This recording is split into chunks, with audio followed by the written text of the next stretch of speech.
The luxury SUV market in 2026 and 2027 isn't just about leather seats and badge prestige anymore.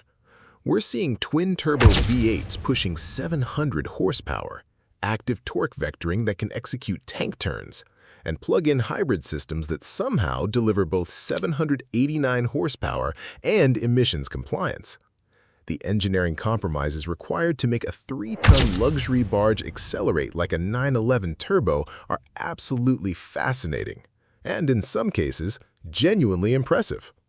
Over the next 20 minutes, we're breaking down 10 luxury SUVs that actually deliver on their promises, looking at the real engineering, the performance data, and which ones are worth the six-figure price tags. Some of these genuinely surprised us during testing. Others are marketing exercises wrapped in carbon fiber. Let's get into it. Number 10. Mercedes G580 EQ, the electric goo wagon experiment.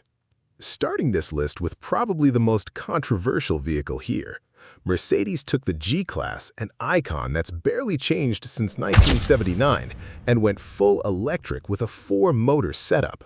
On paper, this sounds like engineering madness. In practice, it's actually more interesting than you'd think. The exterior stays true to the classic G-Wagon DNA, because Mercedes knows that's what buyers are paying for.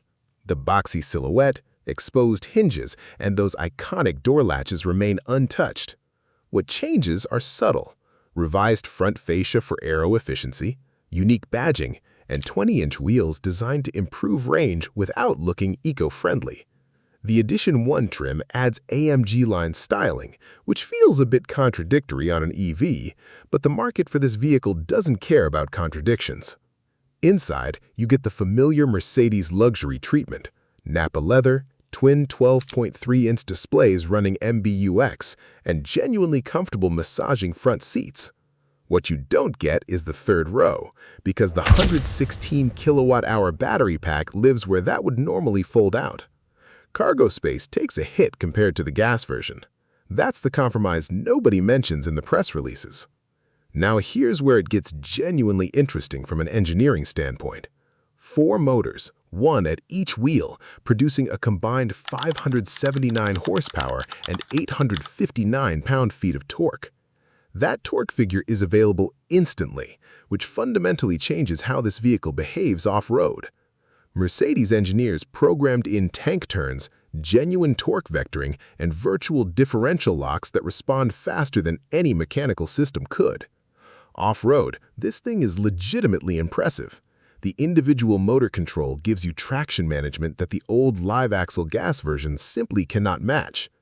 Performance numbers: 0 to 60 in 4.1 seconds, which is absurd for a vehicle that weighs north of 7,000 pounds.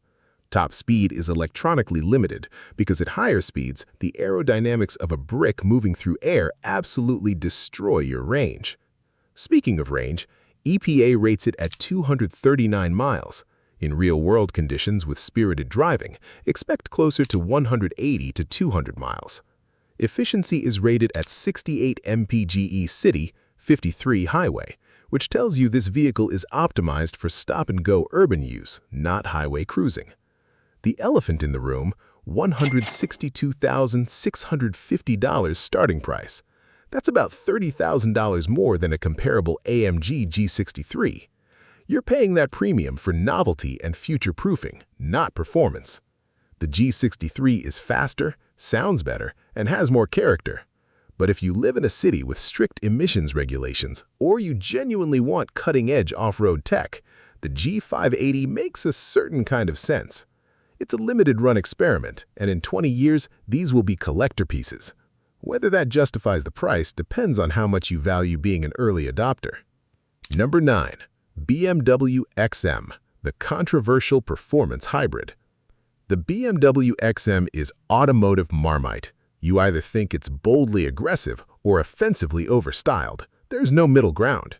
That massive kidney grille, the split LED lighting, the wide haunches, this vehicle is designed to provoke reactions, and it succeeds completely. Let's address the styling because it dominates every conversation about this vehicle. Those kidney grills are now larger than the original grills on the entire BMW 2002.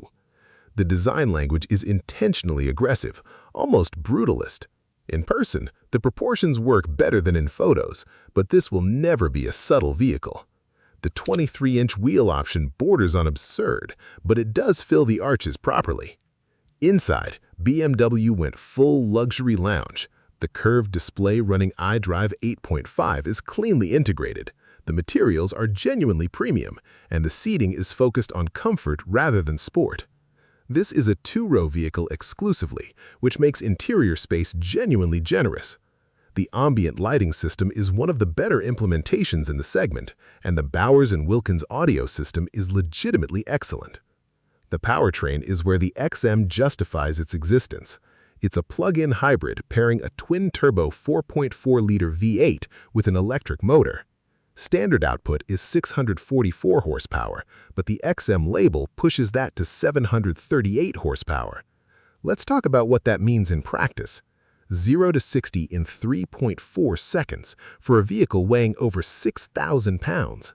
That's faster than an E46 M3, accomplished in a luxury SUV.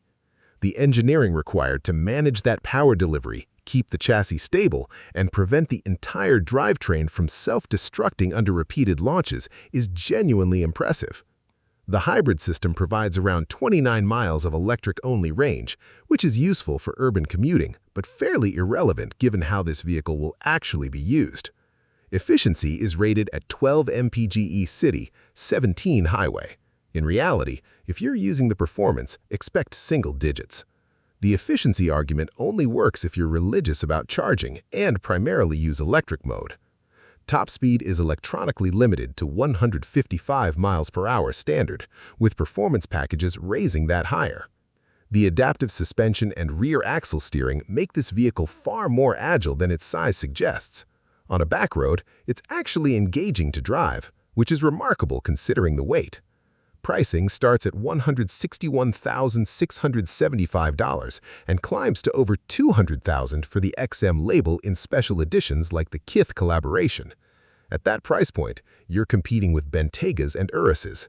The XM offers more power and better technology, but lacks the badge prestige. That's the trade-off. If you value performance engineering over heritage, the XM makes sense. If you want universal recognition and respect, you're buying the wrong vehicle.